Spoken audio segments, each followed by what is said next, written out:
I'm Haley. I'm John. And I'm Will. And we're from Crimson Comet, a podcast member of the Gonna Geek Network. Just like the one you're listening to now.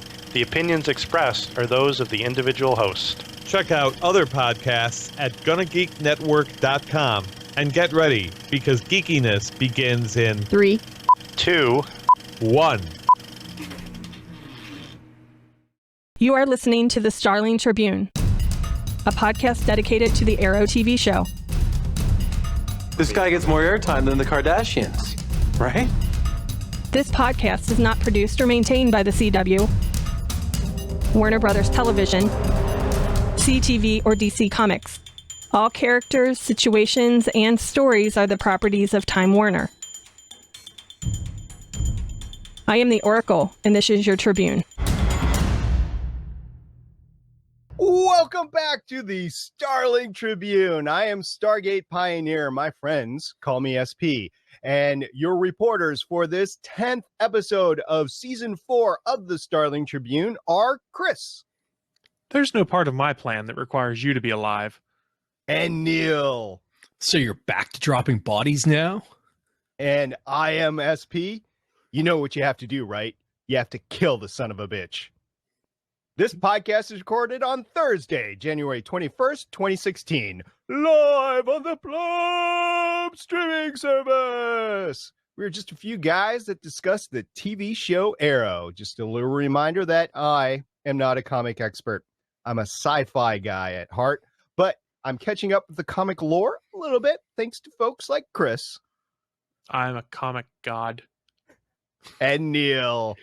I won't go that far, but I has all the comics and the cheeseburgers. I want a cheeseburger. And sometime, point in time, you guys need a segment comparing your pull lists. That's for sure. Okay, during this podcast, we'll be talking about what happened in episode 10 of the CW television show Arrow, as well as news, articles, and announcements that dropped during the winter hiatus, because we haven't been around since then. And it is news that could impact future episodes, and it will contain spoilers for upcoming episodes. So consider yourself warned. All of our past shows can now be found in the archives at GonnaGeekNetwork.com. What do I mean by that? Is that there is now a podcast for each episode of Arrow on the feed. So if you want to know about any specific episode, they're all out there now. A few of them will SP, by the way. Yeah, thank you. It was a team effort, and there will be some remastering going on, so some of the podcasts will eventually change, but they will be on the same episode. So there you go. Okay, this is the first episode back from the winter mid-season hiatus. Yes, it is the mid-season premiere, and it's great to be back, isn't it, Neil? It is awesome. I've missed this show so much over the holidays. It was good. It was good. So was Agent Carter. That was on Tuesday night. Sadly, I have not had a chance to watch Flash. I've heard it's really good. I have not had a chance to watch. Well, I'm like 20 minutes into Supergirl, and I have not had a chance to watch Legends of S.H.I.E.L.D. or Legends of Tomorrow. So Cajun Sean in the chat just said he just finished watching Legends of Tomorrow, and it was legend. Wait for it. Derry. So I can't wait to see it. Okay, Neil. So we have this Arrow episode. Break it down for me. Alrighty. So season 4, episode 10, Blood Debts. Air date of Wednesday, January 20th, 2016.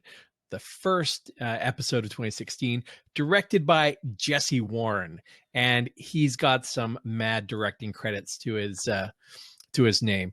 10 episodes of Arrow, 2 of the current series of Shannara, which is going on MTV. So if you're a fan of the Sword of Shannara, Elfstones of Shannara, definitely check that out.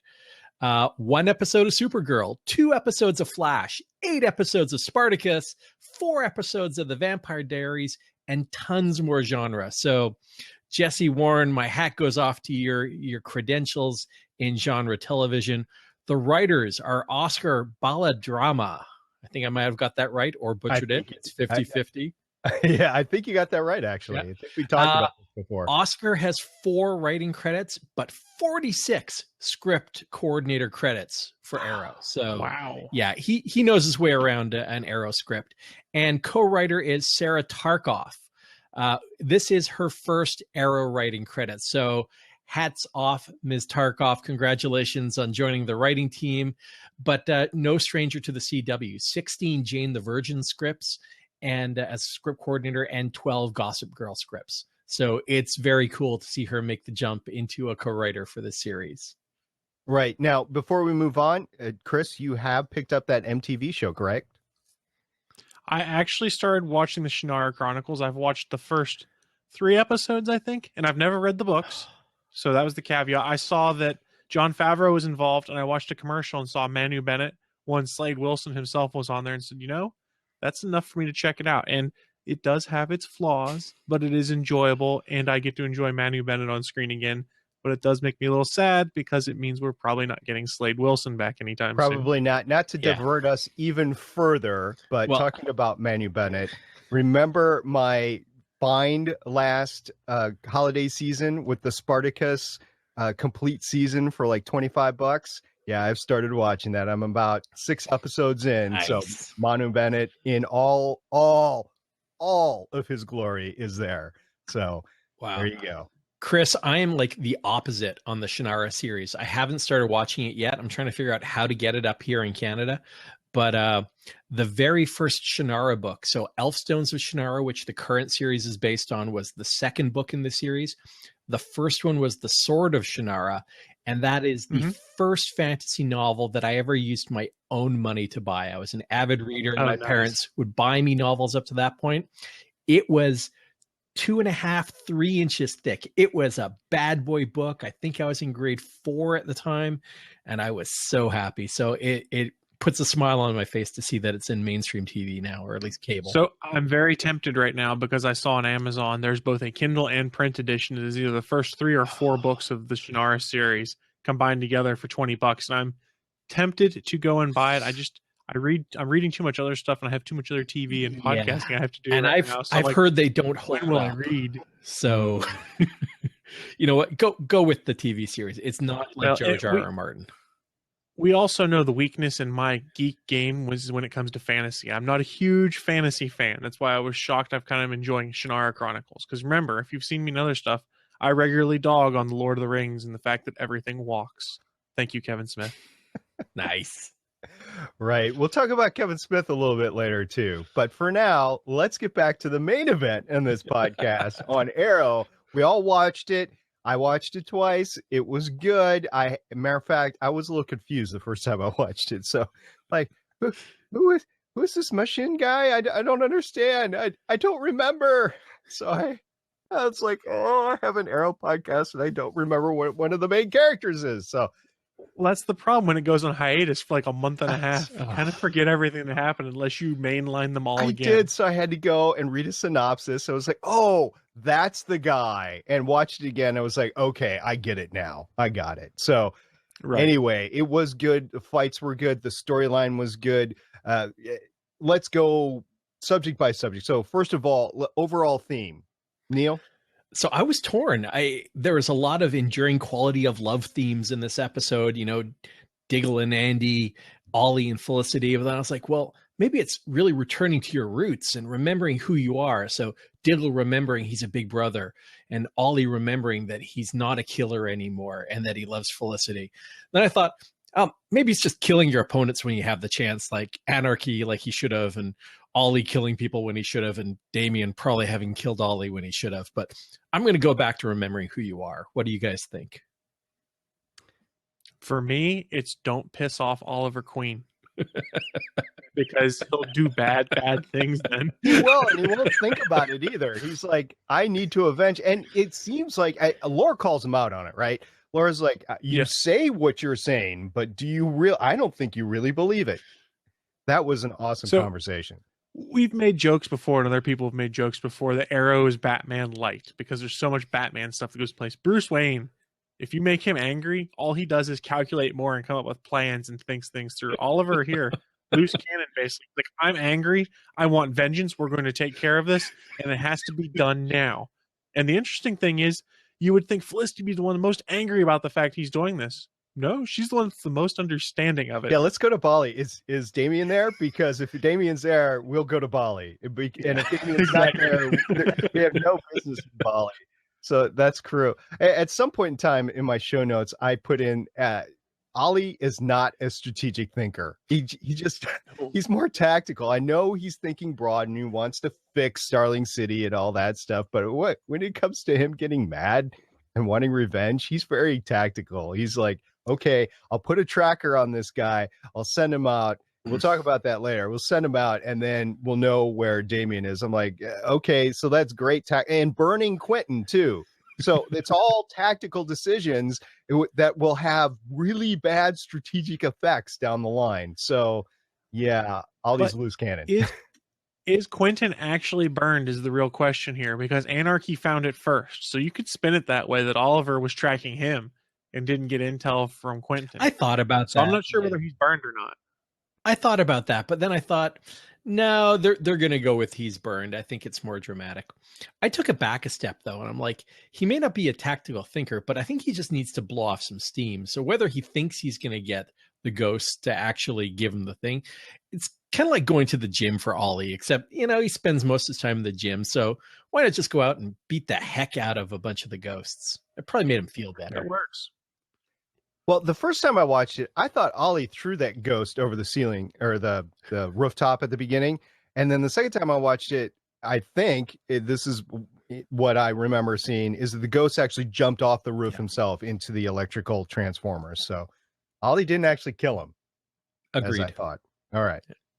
And then talking about that, fight scenes. Awesome. What do you guys think? I had issues with how Anarchy fought, but we can talk about him as a villain later. I think the choreography with the double segmented staff was awesome. We're seeing more martial arts brought in again. Bam Bam is the master of fight choreography, so it was awesome to see some more martial arts weaponry brought into it. More 1-on-2, 1-on-3 team fights. The show is awesome when it comes to the hand-to-hand. So I was happy, but there wasn't I don't think, like we've seen in a couple of the other episodes, like an epic fight with all the members of the team really shining, or those close quarters fights that we saw against the ghosts in the mid-season finale. There you go, Steven, had to throw it in there. So yeah, solid, but nothing groundbreaking. Well, there was the Damien Oliver fight outside the house. That's true. Where Oliver just gets owned again. Yeah, the mystical arrows, I don't think is so much fight choreography as you're not going to take him down, Ollie. At least not now. Eventually he will. It's all setting up for it, and I still think John Constantine's tattoo comes into play. Yeah, well, we saw that in this episode too. And again, we'll get to that later. There's just so much to talk about. We could go weave and miss stuff all over the place, but we have a plan. We're going to stick to it, Batman style. So there you go. All right, nice. The next thing to talk about is... I thought Cylon style. They have a plan. Okay. Neil, you put this in the notes. Ollie's decision to free Anarchy. Yeah, and you talked about how he was thinking tactically. Do you think it was a good call or a bad call? Personally, it was Yeah, go ahead, Chris. Go ahead. Sorry. No, you got it, man. Okay. It was a desperate call. At this point, he had no better ideas, so he went the desperate move, and I think it was probably too soon, but he's still enraged over what happened to Felicity and wants vengeance, so I don't think he starts to think clearly until near the end of things. Yeah, very reckless. I'll give it to you. Yeah. Yeah. He is being reckless. It's a risky gamble. It could go bad so many different ways. It's an immediate decision that might seem like it's a good idea at the time, but then you have to deal with the ramifications later. So that's basically it. He was just reacting. I don't think, and it makes me question whether he is being overly tactical or he was just being reactive. I think in this case, he was being reactive. Although He's a wounded animal backed into a corner. Only not physically; it's more emotionally at this point. So he's just lashing out, trying to do whatever he can. Pissed. He was pissed. Yeah. Well, wouldn't you be if your newly anointed fiance just got shot I in front of also you? probably, if I was that high profile, I wouldn't be riding around in an unarmored limo, but that's just me. They don't cost that much. Anyway. Well, I bet it's armored now. Yeah, for all the good it's going to do him. Let's talk about the other cage match that happened in this episode. Chris, you want to take this one? Speaking of people who are pissed, Diggle's pissed also as he beat the ever-living crap out of his brother Andy to basically try and get through to him because he wants to find where Damien Dark is to get vengeance for Felicity, and basically even tells his brother the both of us aren't even worth one of her. So yeah, his knuckles are all tore up and things like that, and it leads to a conversation with his wife later. But yeah, he is not go easy on him at all. Brotherly love, Philadelphia style. That's all it is, guys. I mean, that's it. Older brothers are supposed to beat up younger brothers. That's how it's supposed to work. I was wondering why he didn't let Ollie at him. I'm like, listen, it doesn't make sense to let John beat up Andy, or, hey, you've still got some of that pent up rage, Ollie. Go and take it out on him. I'm gonna turn a blind eye. But yeah, but Diggle doesn't cross the line and kill that often. Ollie used to kill on a regular basis. I don't know if you want to put him in a room with someone that he sees as impeding his path to Damien Dark. And you probably don't want to risk him being identified by Andy also. The reason Diggle keeps going in there is because that's the only person Andy has seen from Team Arrow. Yeah. I did not realize that Andy was dealing drugs prior to his stint in the army. I didn't. So I guess that's didn't either. Yeah, so that gives a little bit more background to the guy. He just didn't turn evil when he was deployed. He was like that before he entered into the army. It made it a little bit more viable to me now, but I wish they would have come up with that backstory months ago, because I was like, I just don't get it now, but okay. Yeah, they kind of just dropped it on us like, oh, in case you guys need some more clarification. Yeah. I was like, oh. It makes sense. Okay. Yeah. That works, I guess. All right, Felicity. We see her. She's not dead yet. Did anyone actually think she was in the grave? None of us. Really? Did anyone? They wanted you to think it so bad, but if you had a little common sense, you knew Felicity. Here's our most popular character, aside from Ollie, potentially sometimes I would say more popular than Ollie. They're not going to get rid of her. Business case, bad. I mean, they've already used the Lazarus pit. They've already brought people back to life several times, and they just couldn't do that in this case. So, yeah. All right. Will she become the Oracle? Are we going down that route, you think? No, because she's going to get magically cured eventually. She will for a bit. It's like temporarily Oracle. I don't know. Oracle. Wait until after Legends Tomorrow ends, when Ray Palmer is back in our time, and I think she'll magically be cured then. Ray will come with some nanobots, and God, sorry I was hopping around through time. Magic robots! He'll be better. You know, I don't know what that was. She was cold-hearted. I said it at the beginning of the podcast. I went there right away. The bastard has to die. That was, wow. It was like, okay, Felicity is all in on this. So whoever's in that grave is someone she likes then. See, okay, do we want to have this discussion now? Who's in the grave? Yeah, let's have it now. You know what? Everybody's waiting for it. We got Cajun Sean in the chat, opining on it. So yeah. Cajun Sean thinks it's the baby mama. My first thought, because we were writing back and forth about this before the podcast, and I was like, okay, Donna Smoke, Mama Smoke, Lila Diggle, because in the preview we see her with the gun to her head, and no, I still think it's Quentin. I do. Really? It's what they want us to think. That's why I don't want to believe it, because I'm trying to I'm going Mama Smoke, and I was going to bring up one of the points that was just made in the chat as well by Stephen John Drew, that in the flash forward 4 months now, so we're getting closer, she doesn't have an engagement ring on, so things have gone bad. She's not in a happy place. I'm betting it's Mama Smoke. It very well could be. I think she doesn't have the engagement ring anymore because she found out about baby and baby mama and the fact that he kept it a secret versus telling her. Had he told her, I think she'd have been okay with it. But she wants no more secrets. And it's a CW show. So there's got to be, you lied to me, kind of thing. At least they're sitting next to each other in the limo. Like she didn't take a separate car. Sure. But there's tons of space between them. They make no effort to sit close to each other. In fact, the space between them, you can feel it. Wasn't almost. there an armrest down between them? I think there was. Okay. No, An emotional armrest. Yeah, there you go. So I'm not 100% sure who's in the grave, but if you want another crazy theory, it's going to be Roy. I mean, we talked about it before. That's how you write Colton Haynes out finally for good, is you kill him off. Because I know he'll probably come back a couple times. We know he's coming back in the back half of the season. But it's a So you comic get rid book of him show. easily. Dead is not dead. Unless you're Uncle you Ben. cannot bring back Uncle Ben. It would lose all meaning if you did that. Yeah. I tend to think it's probably along the lines of Quentin or Mama Smoke, though. But I'm open to being wrong.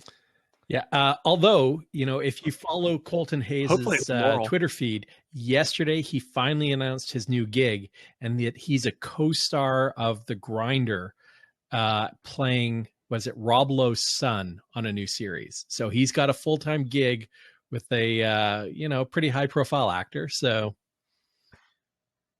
And if you haven't seen that show, it's actually very Arrested Development-ish at times. And so he looks like he could be his son. It works. Rob Lowe's career has just gone so differently than I thought it was going to go when he was younger. It's just, he goes, whoa, dude, you took that left turn in Albuquerque and nobody saw it coming. But yeah, he's done a great job with it so far. So yeah, Colton Hayes, congratulations. You got your big role. And hopefully it continues with you. And hopefully you're not dead so you can come back and make some appearances. If not on this show, on the other shows. I mean, there's plenty of DC shows running around. It's the same showrunners. I know we've talked about crossovers before, but it's possible with Supergirl, definitely with Flash, and definitely with Legends of Tomorrow. So it's all good there. All right. Guys, we have a time travel TV show with all of these characters now. Even if they are dead, they can appear again quite easily. It's a comic book dead. That's what I was saying. And you guys were like, no. It's because we can't ever believe that SP is right. That's a horrible. Right. My hands are off the wheel. Neil, where are we going next?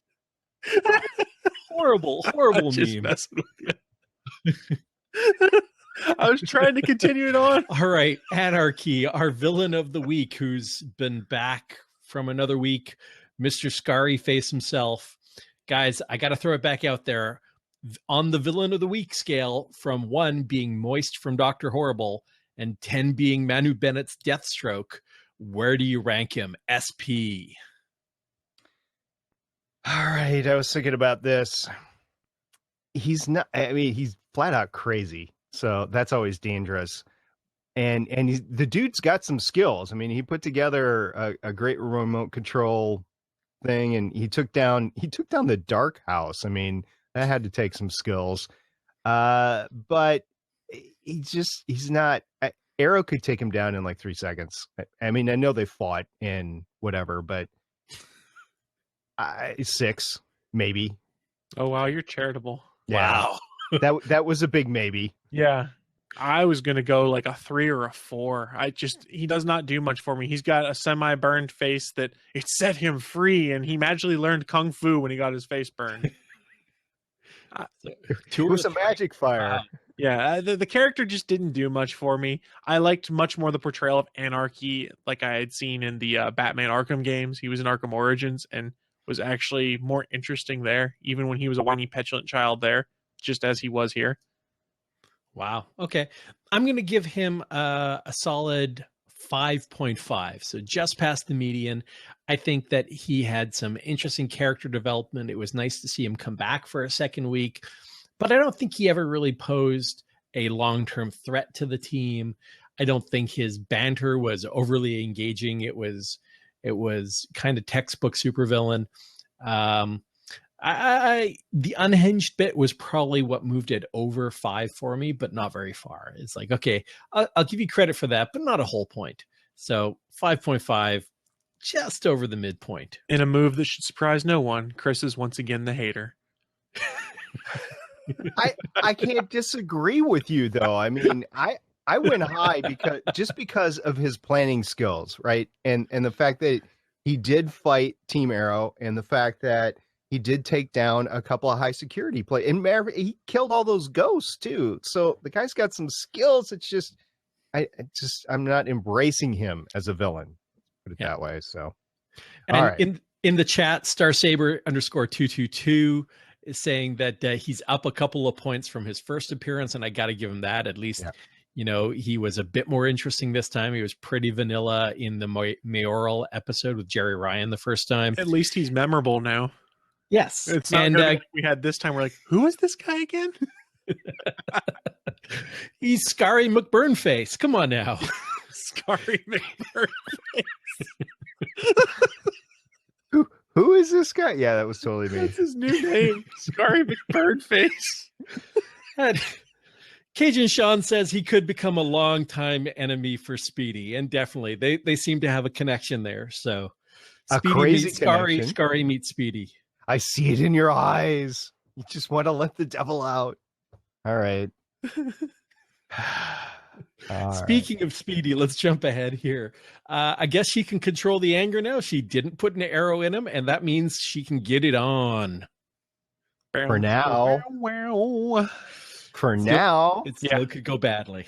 We don't know if the rage comes back. I think she's still got that after Damien Dark touch glow to her. And I think touch. All I think is that crappy song. It's not crappy. I like that song from the Transformers movie. It's on my good playlist. Don't you ditch my good playlist. Boy, I'm just crushing SP multiple times today, aren't I? You are, but that's all right. You can edit intentional. that out. So, and guys, I think we need to check back. So after figuring out that she doesn't have the uncontrollable urge to kill, so she spared anarchy, she goes back to our handy dandy political consultant who she dumped earlier in the episode for a little booty call. Do we still think he's a double agent? SP. Yeah, Chris? totally. They can't do it 2 seasons in a row, can they? She's got a type. She's got a type. Her type is a double agent. Double agents. It wouldn't surprise me if he is. I'm waiting to think there's some kind of trick that's going to come into play, and I don't know what it is involving that character. Okay, either he's a double agent, they find out and he dies, or he gets in the middle of the crossfire later on in the season and he dies. Either way, he's dead. He is not continuing on to next season. That's who's in the grave now. Everyone loves the random intern dude whose name we don't know. Random intern. Random intern died. You need to kill the bastard now. You killed our intern. Do you remember his name? No, I don't remember his name, but Dark has to die. We haven't even come up with a standard way to refer to him. Political manager, or a campaign manager, political consultant. It's not that we haven't even called him the same thing from podcast to podcast. Yeah, and random intern's probably a discredit to what his job title actually is in there, but it sounds funnier. I know he's going to get a workout in the coming episodes, according to the trailer. Yeah, there's going to be. That's not what you meant. Oh, sorry, I went down the wrong turnpike. All right. Yeah, and at Jenny Stiven in the chat says that he is our token red shirt. Yeah, shirt. Red shirt. Right. Unite. Damien Dark. Still a magical badass? I'd say so. You just don't get rid of that. Yeah. And he's awesome. I like it when he laughs too. Like when the Flash went by him in the crossovers. What was that? He's great. Love that actor. Love him. Yeah. Neil McDonough. And his wife, that surprised me. I thought she would at least be somewhat appreciative that he saved her life and their kid, but kind of the opposite. Well, I think she was appreciative of being saved. I think that she knew that the Green Arrow had to die because he is an impediment to their eventual Genesis thing. And let's go back to that. in the Genesis pit. We saw it before with the crops and everything like that down there. I think she was part of that group. I think so. I would have to go back and look. Yeah, exactly. I think she's been in several episodes. I think she's been in the Hive headquarters, which Anarchy took care of. And I think she was in the Genesis pit. So I'm pretty sure she has been around all season. We just didn't know. Yeah, it's possible. You know, behind every evil genius mastermind is the stronger evil genius wife behind him. And in the case of Agent Carter, not so genius mastermind is behind him is a great woman. Evil. Okay. So, go ahead. I was just going to go to flashbacks because we haven't talked about any of the flashbacks. I mean, we talked about the jump forward 4 months and the jump back to present, but now we got to go back 5 years. So what'd you guys think? It's all set up. It's set up right now. They moved it forward, and it did explain a few more scars. We now have whip marks on his back. But the tattoo was used. The tattoo glowed. We finally figured out what the tattoo was for, kind of. Well, it didn't actually do anything besides just glow when the amulet or whatever, or the crystal ball was held up. So I'm sitting there going, there's got to be something else that happens here. What, did Constantine give him a magical nightlight? Magical nightlight. Well, he watched Battlestar Galactica and, the glowy back thing. He thought, maybe it'll look good on the front. So here you go. Speaking of the magical nightlight, I was thinking, well, maybe it glows in reaction to pain, which is what took me down that. Because if you ever walked around your house in the middle of the night and stubbed your toe, Constantine thought, I hate when that happens. You should have a light that if you get hurt, the night light turns on. You won't hurt yourself in your house in the middle of the night. The worst is if you step on a Lego. It is the worst pain on this planet if you're not expecting to step on something. And if you had a magical glowy tattoo, that wouldn't happen, right? This is a good thing. I'm going to go and get one right now if you guys can find John Constantine for me. Can you guys imagine the decimation that Stephen Amell would do to Legos if he hurt himself, in the foot in the middle of the night? Like, oh, Legos must die. You have failed this city, Lego. He'd take him out into the driveway with a 12-pound sledgehammer. Bam, bam, bam. No more Legos in the house. Throw them off the roof into an electrical transformer. Melt. Yeah. All right. You guys have anything else for the episode, or have we talked our way through it? I think that basically wraps it up. I think we've talked as much as we can, except I'm always game to talk about more Scary McBurn face later. Hashtag Scary McBurn face. That's the name of this episode. I want a co-writing credit. I'll take the production credit on that one. There you go. All right. So next week, we have a great episode, AWOL. That is absent without leave, by the way, for those of you that don't know what AWOL stands for. And after the whole Bergdahl thing, I don't know why you wouldn't. But if you're not paying attention to what's going on in other places, AWOL, AWOL. That's episode 11. We are going to see some great things going on. And if you haven't already, it will be in the show notes. There will be the trailer for next week. Now, we do something every podcast. It's fun. It started out as a bat checklist. We went to the DC checklist, and then we found Easter eggs. So now we're going to talk about Easter eggs. So what do we got there? Well, Chris, you want to start us off? I'll start us off on these ones. First of all, we get to meet Anarchy this week. We've met him before, but we know Lonnie Macklin is a Robin and Batman villain who terrorized Gotham in the 80s and 90s, in between bouts of being an anti-hero, because that's what was cool in the 90s in comics. That and lots of pouches. Lots of pouches. Parachute pants. Remember that? Yes, that's also true. In the comics, he had a crazy costume, called himself Anarchy. He did use the same A emblem in the comics as he did in this show, and it's also used in the Batman Arkham Origins video game as well. How was he in that? He's a whiny, petulant child, but it makes more sense because it's his origin story in Origins, and then you never really hear from him again except for a casual mention in Arkham City. All right. Cool. SP, I have some technical issues, so why don't you take the next one? Are we talking about Baron Ryder again? Seems that way. All right. We've talked about him before. In the comics, writer is actually Blitzkrieg, the head of Shadowspire. And then Shadowspire is a criminal organization that first appeared in Milestone Comics Shadow Cabinet number 0 and will come to Arrow on January 27th. Ooh. So that's next week. We're going to get a little Shadowspire.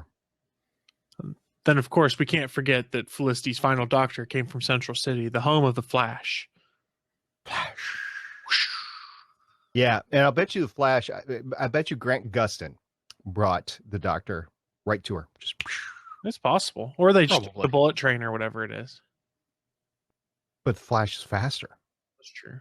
All they have to do is get on the bat phone and call the Flash Cave. And Ouch. is your brain hurt already? It does. So we get the Easter eggs from an article on comicbook.com a lot of the time. There's an interesting comment in the comment section. It's probably more of a goof than an Easter egg. But I guess when they were showing the shots of the hospital, it still said Starling General on it. Whereas the police department was using Star City Police Departments. They either reused a shot or just didn't catch it or didn't change names. It's a lot of money to change signs. It takes a while sometimes. It just doesn't happen overnight. I mean, the same people that are probably fixing all the windows that are broken with all these superhero fights are the same people that are in charge of the signs. So they're a little bit busy. They have to prioritize. If a storm's coming, windows get priority instead of the signs. Just saying. There you go. All right. So that is the Easter eggs for the week. And now we'll get on to some news. So the first news story, Neil, you want to take this? Yeah, I'll take this one. The first news story is ratings, and we don't always talk ratings on the Starling Tribune, but I think it's worth talking about this, that we've kicked off season 4 following the midseason hiatus, and the ratings are actually up after the midseason finale. Strong ratings in that key 18 to 49 demographic. So, I just think that we've got a strong trend going with Arrow. People are waiting for it to come back. We're on the coattails of the DC preview with Kevin Smith the day after Flash. This is great news for me because I'm a big fan. I think we all are. So more big ratings, bring it on. I think everybody was concerned about Felicity, and rightly so. I mean, if something would happen to her, I would be right there with flowers. I wouldn't be hunting down her assassin. I would be there with the flowers. You're going to bring Raina from Agents of S.H.I.E.L.D.? Ooh, that's a deep cut. Yes. We could go some other places with that, but no. Oliver, I guess, according to Mama Smoke, is terrible at finding flowers because they are important. Definitely. But I think it's great. I think the ratings are what they should have been for this kind of suspense in the mid of the season.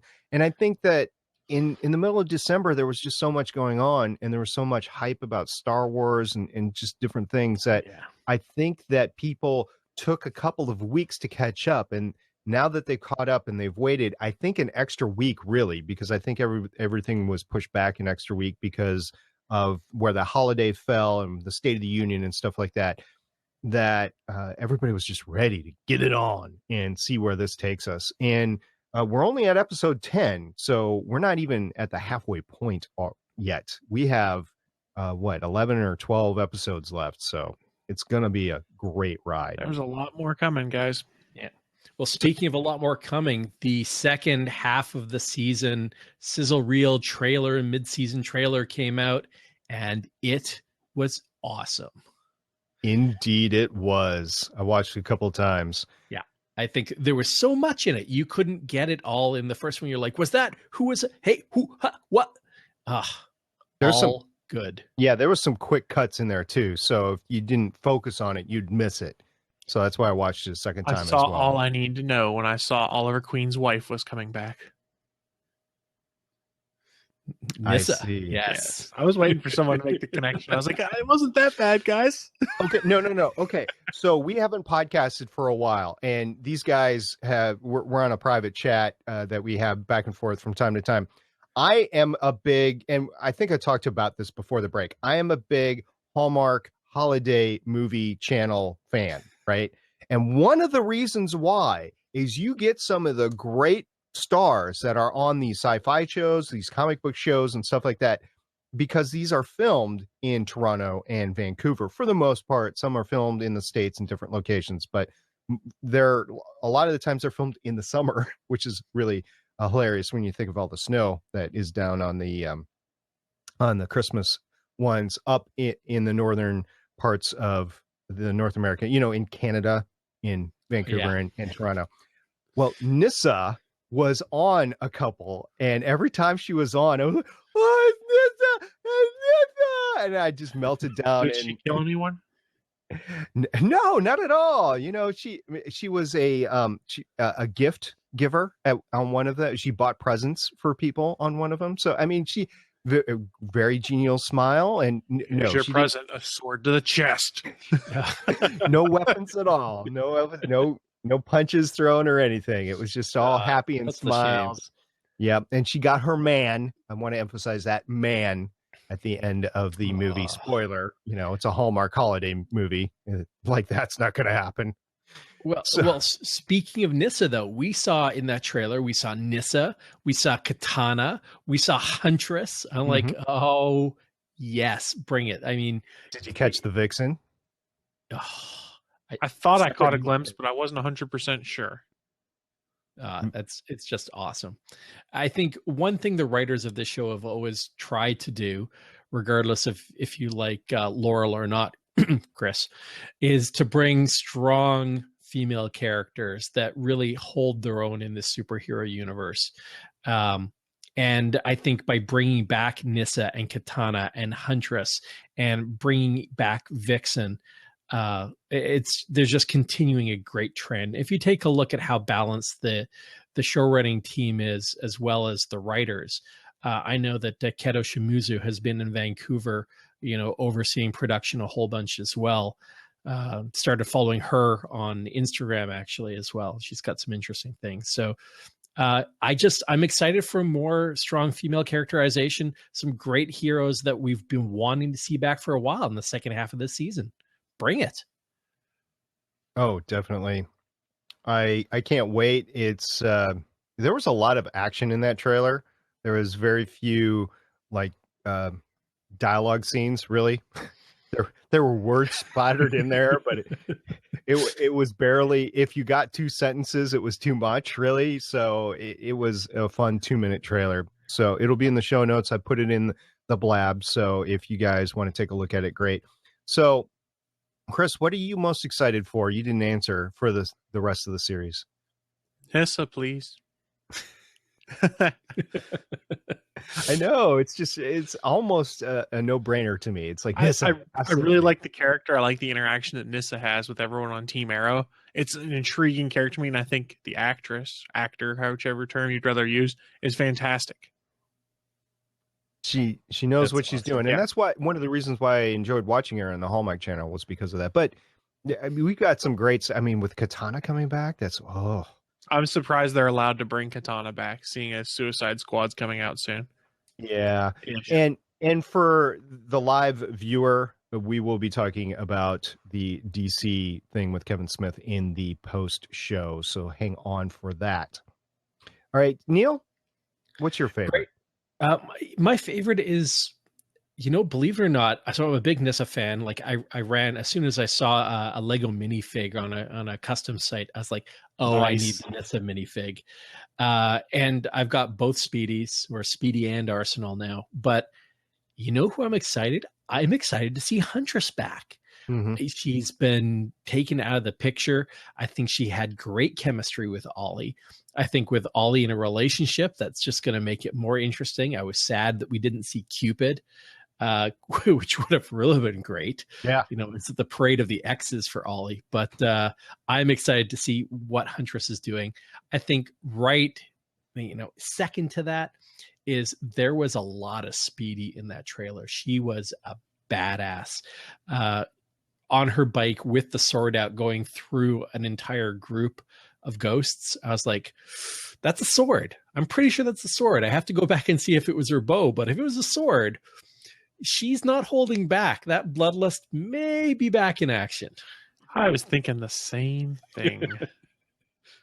It's going to be fun seeing the choreography that goes with that. I feel for the character that she shouldn't have to deal with that. And Ollie is still bitter at Laurel about bringing Speedy back, by the way.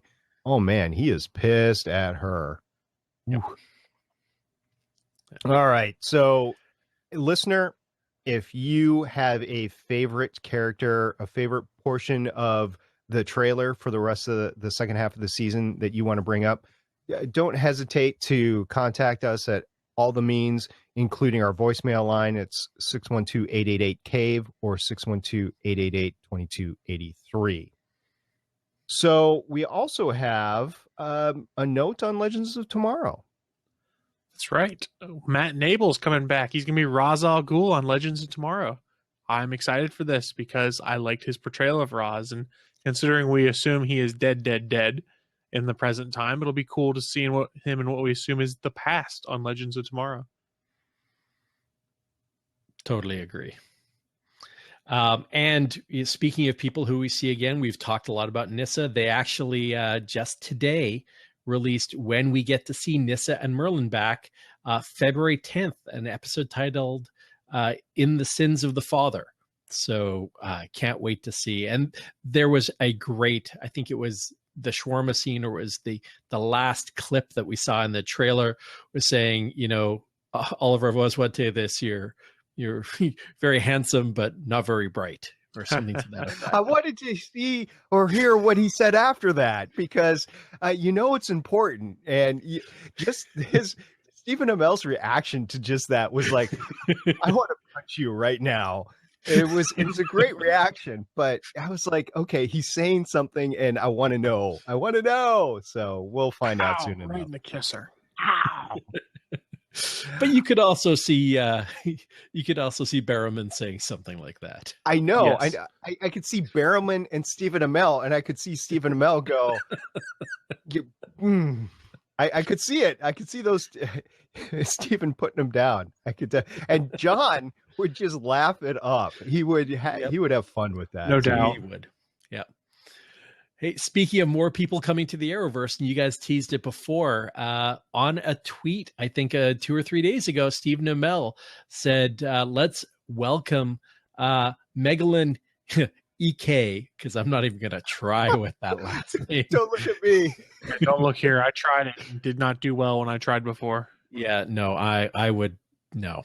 So Megalyn EK, who is the voice of Vixen from the CW Seed animated series, is coming to the live action Arrowverse. And over the last few days, both on the CW's Twitter or CW Arrow Twitter feed and Instagram feed, they have been doing some of the press shots for her with the animal totems. She looks awesome. Yeah, very much so. And our final news story, straight up news story this week, is something that should make a couple of people that are fans of Paul Blackthorne very happy, is that he is dating Big Bang Theory's Kaylee Cuoco. And she has been making the rounds with well-known actors in commercials and that sort of stuff.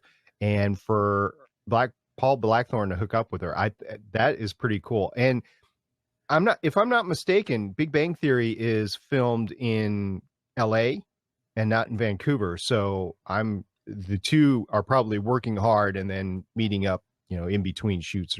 A tip of the hat to you, sir. Yes. If I had a hat. Very well done, sir. Very well done. You did probably in a shorter time what what's his name on Big Bang Theory took like 9 years to do. So yeah, Leonard. What? Ouch. All right. So we're running a little bit long today, but in the show notes will be a lot of cast and crew interviews. Winnie Miracle, it pops up a couple of times. Thank you very much for putting that in the show notes, Neil. But the big story to talk about, if we want to, is Catty Lotz describes the difference between Legends of Tomorrow and Arrow. Yeah, that was a great interview. She actually got into some detail about the feel of the show and the tone, the characterization, working with a compressed time frame, working with a really heavy CG environment, unlike Arrow, which is more street level. So definitely check it out. I think she's pretty fantastic. So Yes. I can't wait to see what everyone has watched already as we record this for Legends tomorrow. So a couple of the episodes that I have put out in the winter hiatus dealt with the first episode that Sarah was back on the show, or Sarah came on the show right after the pilot. And that was fun, going back to the episode, because I watched the episode too, and seeing her on the door Titanic style and stuff like that. But also seeing the Huntress episode when she came back out of the prison. That was fun as well. So Oliver has, you said it before, Neil, he's had a parade of women. It's been a fun show. it has been. Yeah. Oliver gets around, guys. Yeah, he does. So Neil, we have some comic and toy news, and I'm interested in hearing this. Yeah, let's try to run through these pretty quick. So first up, I don't know if people are aware of the Pop Funko box or crate services that are out there, but if you're a fan of Star Wars, there's the Smuggler's Booty. If you're a fan of Marvel, there's the Marvel Collector Core. And for months now, like 6-9 months, there's been no hide, no hair of DC in the Funko universe. And I'm actually keeping a shelf on my Funko closet construction free for more DC characters. And on January 14th, they announced a Funko collector box. So I think my Smuggler's Booty collection subscription is going to go the way of the dodo. I've got all the Funkos I need from Star Wars for the moment. Bring on the DC. My wife and I were just talking about that because the Smuggler's Bounty, not Booty. That's right. The Smuggler's Bounty came today in the mail, and I took a look at it and was like, okay, this is going to go off to my nephew, and I'm going to cut the subscription because it costs like $25 a piece. And if you subscribe to all of them, you're just going to go broke. So there's no reason for it. I have an anonymous donor on Legends of S.H.I.E.L.D. that brings in the Marvel Collector Core one that comes in. And then I had been getting one as well for myself.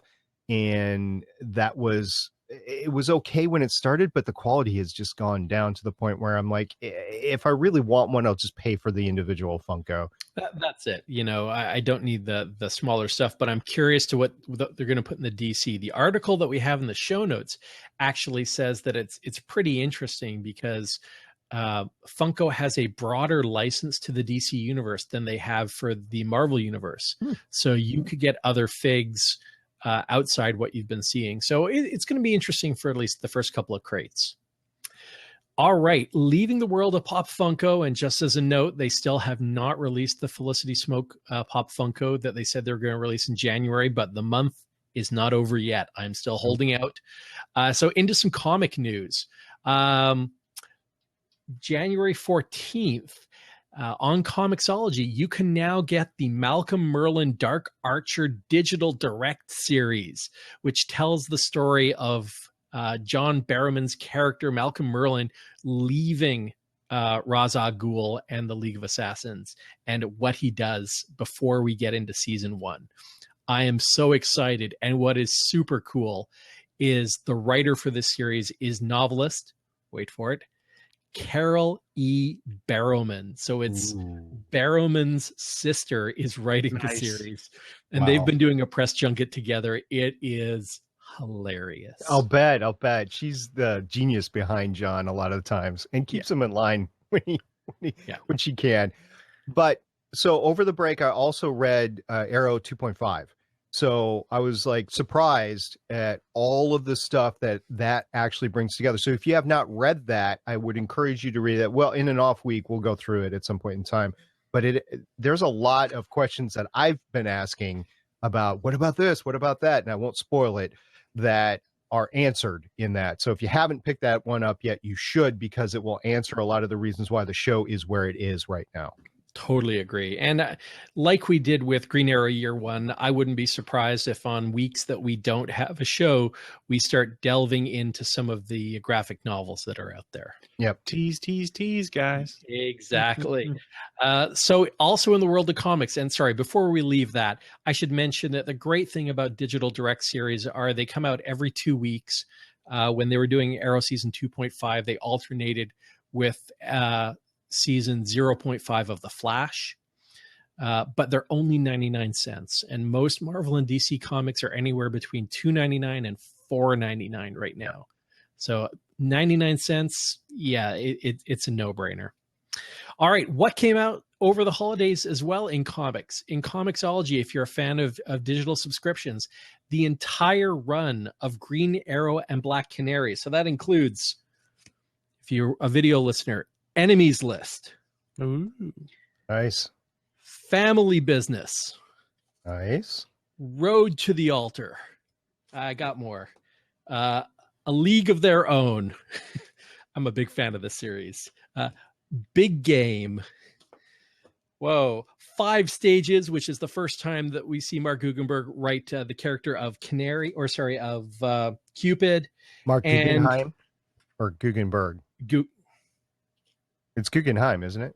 Yeah, I thought it was Guggenheim. Guggenheim, pardon me, and Andy Kreisberg, and The Wedding Album, which is awesome. Nice. So if you are a fan of both Green Arrow and Black Canary, I really recommend checking them out on Comixology or going down to your local comic store. I bought Green Arrow number 48 this week. Ooh. And what do you think of the storyline? I haven't had a chance to read it yet because I've been doing, like 3 other podcasts, but I do plan to read it this weekend. So I'll come back next week and let you know. Awesome. Also out, aside from that, was the New 52 collection special edition from Jeff Lemire and Andrea Sorrentino. It's a deluxe edition that basically sums up the Outsiders War. Now, this was a New 52 series that was already out in trade paperback. This collects Green Arrow episodes 17 through 34, issue 23.1, Secret Origins number 4, and Futures End Green Arrow number 1. Definitely worth reading. It is a great run. And the extras that they pack into that special edition are fantastic. Mm-hmm. Also out, and this of all these, believe it or not, was the most exciting because both in digital and in hard copy, and again for the video readers, was volume 4 of the Mike Grell run. So this is the continuation of the Longbow Hunters, Blood of the Dragon. And nice. So this continues the story of what Ollie and Shadow do following the Longbow Hunters, which was volume 0 of that run. So definitely worth checking out. It's a classic style. It's that early 80s art style. So it doesn't have some of the polish you would expect for contemporary comics, but it really helps define who this character is and what he did in the universe. So highly recommend. Lots of great comics out there, lots of stuff dropping. So thank you very much for bringing us through that. So we're entering into the feedback portion of the podcast. And guys, we did get a voicemail. Ooh. Guess who it was from? Guess. Batman? Well, I'll bet, given the choice, he would want to be Batman. But in this case, we're talking about consultant Black Adam. You guys ready to hear from him? Let's do it. Bring it on. Hey guys, this is Adam calling in with feedback for this week's episode of Arrow. Well, I'm glad they've stopped trying to make people think Felicity was the one in the grave. I mean, she was one of my suspects, but I considered that less likely than a few other people. But the fact that at the end there, she said that Oliver needed to kill Dark was pretty surprising. They're definitely going the Oracle route with her, at least for now, with her not being able to walk. And I guess that makes it a good thing that the new Arrow Cave this season is handicap accessible. I like what they did with Anarchy a bit better in this episode than his original appearance, though without his original appearance, they wouldn't have been able to do the development they did with him. It looks like he at least has the potential to be sort of a nemesis for Thea rather than necessarily Oliver. And that will be an interesting thing, assuming she doesn't end up being the one in the grave at the end of the season, which I kind of doubt. So Dark's wife is clearly more involved in this Hive stuff than I first thought. I thought that he probably would have tried to keep his wife and daughter away from that, while now it seems like his wife may actually be one of the other leaders of Hive. And I do appreciate that Dark still has a sense of honor in that he was like, okay, you saved my family. I'll leave you alone for a few weeks so you can spend some time with yours. Whether he knows that Green Arrow has some reasons to spend time with his family or not, which I kind of think he at least suspects at this point. Diggle's stuff with Andy, I appreciate what they're trying for. It's just not clicking as well as I think they would like. Can't wait to hear what you guys think. Talk to you later. Bye. I didn't notice that the Arrow Cave was handicapped accessible. So, Adam, that was very perceptive. I really didn't. But if it is, then there was obviously a reason for that.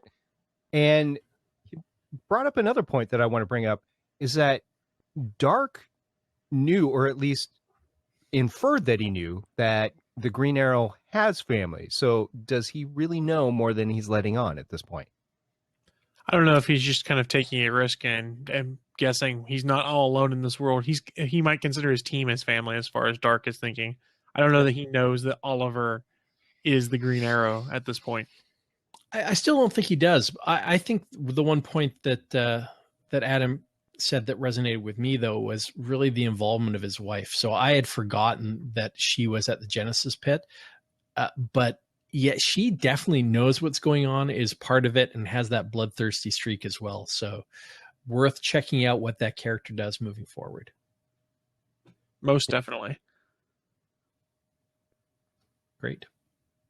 So it's a nice time to remember, though. We're on a network, guys. You might have heard of it, the Gonna Geek Network. We got all sorts of cool little podcasts there. Not little. We got all sorts of cool podcasts there for whatever your tastes are. We kind of talked a little bit about crossing the streams. We brought up Reyna from Legends of S.H.I.E.L.D. Agents of S.H.I.E.L.D. See, I'm doing it now too, SP. He's brainwashed me. Blame Wing. I'm not at fault at all for that. That is Wing, Operator, and Beef that did that. So we like to highlight another show on the network on occasion. This week we're going to talk about Legends of S.H.I.E.L.D. Long Box Edition for January 20th, 2016. For those that don't know, it is a comic book podcast. This week on Legends of S.H.I.E.L.D. Long Box Edition, Consultant Black Adam runs down the first issue in the new Agents of S.H.I.E.L.D. series, written by Arrow creator Mark Guggenheim. Lauren catches us up with 4 issues in the Mutant Comics series, including Scarlet Witch issue number 2, and Neil, a.k.a. that guy I can't point to very well, that guy right there, geeks out about a bunch of titles, including The Mighty Thor number 3, The New Falcon in Sam Wilson, Captain America number 5. Let the Legends of S.H.I.E.L.D. Long Box Edition crew help catch you up on everything you need to know about your weekly Marvel comics. Thank you, Chris. Thank you, Chris. So, Neil, what do we got next week? Well, next week, we've teased it earlier in the podcast. Episode name is AWOL, A-W-O-L, Absent Without Leave. Season 4, Episode 11. Air date will be Wednesday, January 27th. Summary is an agent of Shadowspire who is an enemy from Diggle and Andy's wartime past shows up in Star City. Diggle must learn to trust Andy, but he got more than he wanted about their shared time from the war. Oliver, however, must learn a new way of life when Felicity is now in a wheelchair and receives her code name. Ooh. Yes. Oracle. Cue the bat checklist. No, they're just screwing with us right now. This is what they like to do. You think you know what's coming, but we're going to twist it around and screw with your heads. They've done that a couple of times, but they've been blatantly obvious a few times as well. So you can't say they've always been covert. The director is Charlotte Brandstrom. The writers are Amelia Ortega Aldrich and Brian Ford Sullivan. So looking forward to that next week, guys. Absolutely. I'm definitely looking forward to seeing this show back on. The hiatus was good because of the holiday stuff and everything, but I'm ready to roll now. Let's get this on. Bring it on. So thank you very much to all of our listeners and viewers and everybody that's downloaded the podcast. We really sincerely appreciate that. Everybody that is on Spreaker, you're listening live or you're downloading later. whether it's the live version or the posted version, the replay that is posted on YouTube. And thank you very much for our video editor, Chris, for making that possible. Happy to help. Great. And I want to thank all the live participants in the Blab chat. Everybody who jumps in, you make it fun to interact with your comments, respond, and it adds a great dimension to it. If you would like to join the live chat experience, you can join in on Thursdays at 6 p.m. Pacific, 9 p.m. Eastern on blab.im and search for Starling Tribune. And don't forget, after the show, we'll open up the fourth seat on the Blab interface for our live listeners to hang out and share their thoughts on this episode and everything DC. The next show on the Gonna Geek Network is actually going to be, you can find it on geeks.live, and it's going to be All Things Good and Nerdy, which is going to be on Sunday at 11 a.m. Eastern. Yes, sir. Yes, sir. Yeah. Don't forget, if you get a chance, give us a 5-star review on iTunes. We haven't had one for a while, so if you're a relatively new listener, we would appreciate hearing what you think of the podcast, and review us, rate us, and give us the 5 stars. That would be awesome. And don't forget, you can like us on Facebook and YouTube. Our YouTube channel is the Gonna Geek YouTube channel, so go ahead and get us there. And you can always badger us on Twitter, all of us, including the other hosts, which we haven't seen for a while but are still there. Wing, Jay, and all of the gang can get that and respond to you. And a friendly reminder, you can get all of our contact information on the Gonna Geek Network. Just head on over to GonnaGeekNetwork.com. You can check out all the other great podcasts there. You can head on over to the forums and be part of that as well. If you want to share your thoughts on anything you've heard tonight, head on over to our Facebook page, send in a tweet, or best of all, give us a call, just like Consultant Black Adam, over at 612-888-CAVE. That's 612-888-2283. Guys, I think it's fair to say that was another great episode, and that about wraps it up for another week. So any last words as we sign off and open up the Blab interface to our live listeners? At Roundtable Nerds. Scary McBurnface. At Stargate Pioneer. Flowers. And I am at Neil Isn't Witty, signing off with Anarchy. Oracle, I think we're done here. This was the Starling Tribune.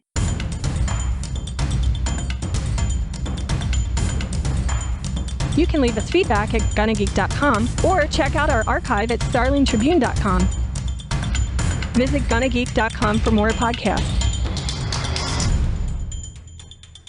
Music by Kevin MacLeod can be found at Incompetech.com.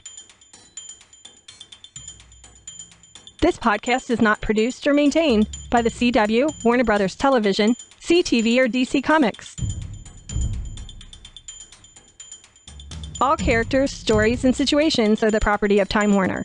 No infringement is intended. We will see you for the next episode of CW's Arrow.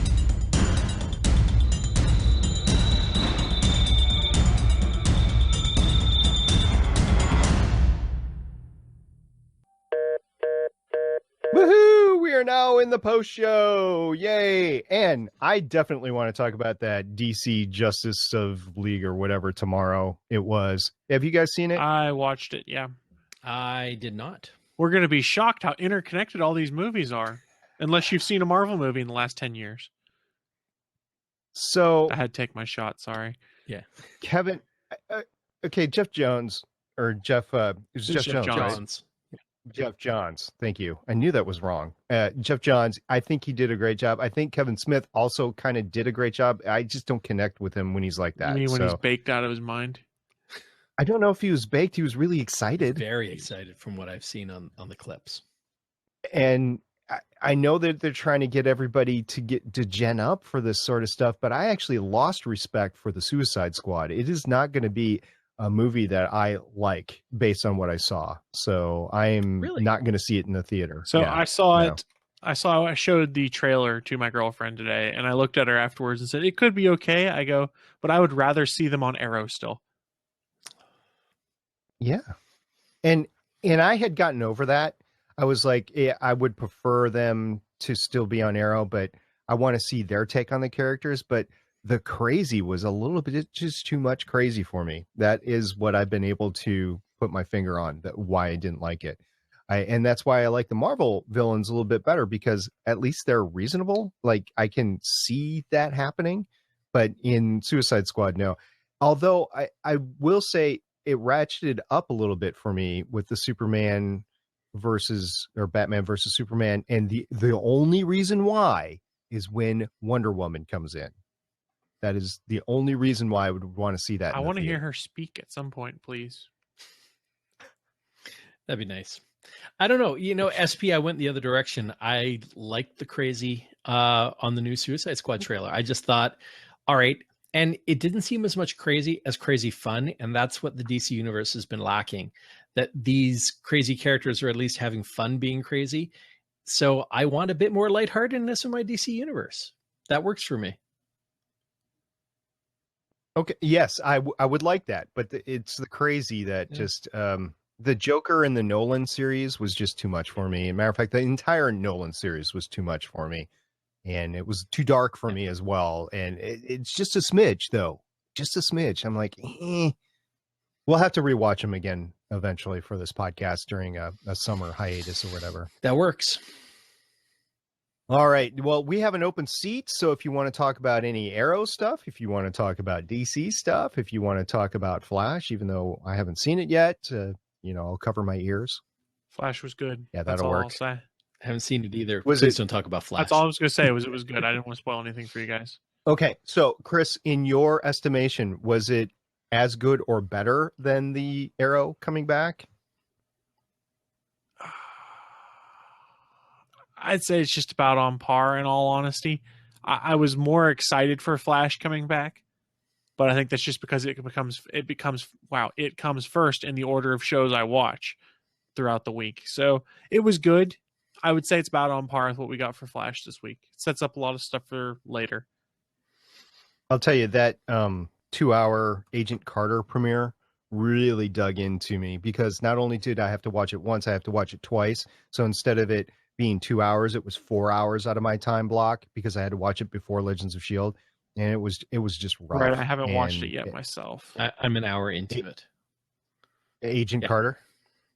It was good. Yeah. I think it was as good as last year, but I think maybe a smidge better, but we'll see where it goes. And without spoilering, the only thing I'm a bit upset about is that they're using the big bad for this series in Agent Carter, and I think she would have been better suited in the main Marvel universe, especially if you've been reading the all new Iron Man series. She is a fantastic antagonist that brings in multiple different aspects of villainy, and the relationship she has with Tony. I was like, oh, we lose all that by putting her back in the 50s.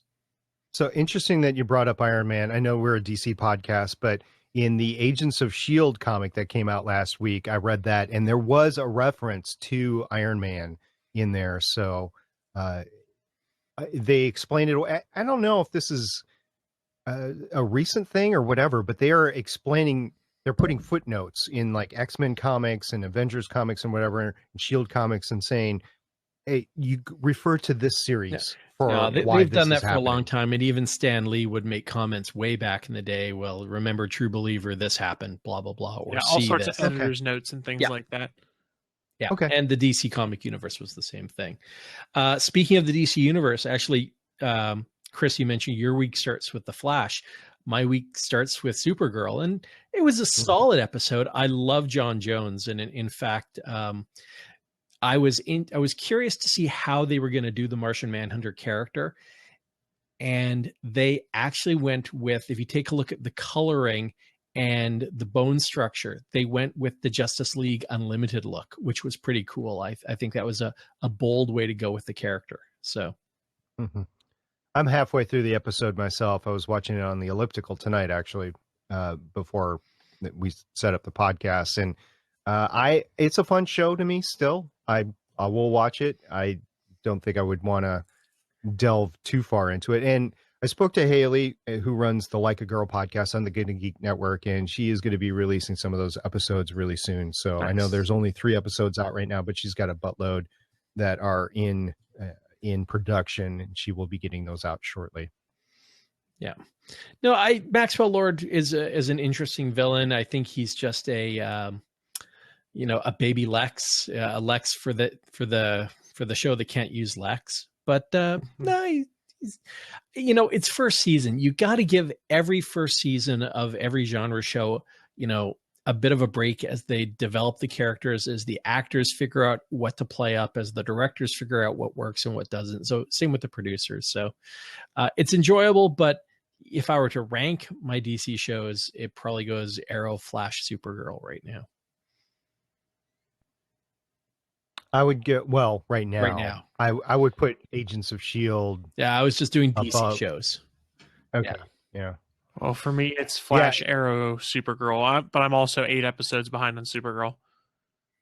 That's another thing that pissed me off with the whole DC thing. They showed Ezra Miller up there, and I was like, guys, you're just pouring salt in the wound. I know they have to eventually go through with it, but because they put themselves into that corner right now. But it's not Grant Gustin. You guys screwed up, and I realize okay, I've had this conversation before. I don't know if I've had this conversation with you guys here, but seeing where the Marvel universe is right now and seeing how it's fracturing, I can kind of get DC's decision where it's just too much for us guys. We're not going to attempt it. We're not going to make it hashtag it's all connected, because eventually we know it's going to break, and we don't want it to break because we know everybody's going to be pissed. So we're just going to piss everybody off from the beginning. Right now in the Marvel universe, you're seeing that divide going on right now. While everything is still connected, I don't know necessarily, like with the Netflix stuff, I think that's going to go off on its own.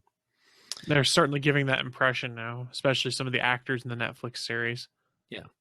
Yeah. You know what I think's fantastic though, and yeah, I cannot wait to, once we get off the blab, not that I'm anxious or anything, but here on the West Coast, I still have time to have dinner and watch Legends of Tomorrow. And the fact that they've said they're bringing Jonah Hex, there have been Easter eggs for Sergeant Rock. They're teasing all these other great niche DC characters. I am so excited. This is where they make it at least more interconnected. So yeah, it's Starsaber _222 in the chat is saying it's crazy fun. So yeah, can't wait. Yeah, I don't know if I'll get to watch it until maybe Saturday at this point in time. I'm a little booked up with events going on, but there is that. Do we have another crossover coming up between Flash and Arrow? I don't think so. There's an oft-rumored crossover between Supergirl and Flash that has never been confirmed, so I doubt it's actually happening. There is one crossover coming up that it's been exciting. If you've been watching some of the Flash news, and then I had some buddies that went down to watch the filming. King Shark is going to break out of captivity. That's right. And Diggle and Layla are going to go and have to track him down for Argus. So they've been doing a lot of nighttime films in the water around Vancouver. So it should be, that should be awesome.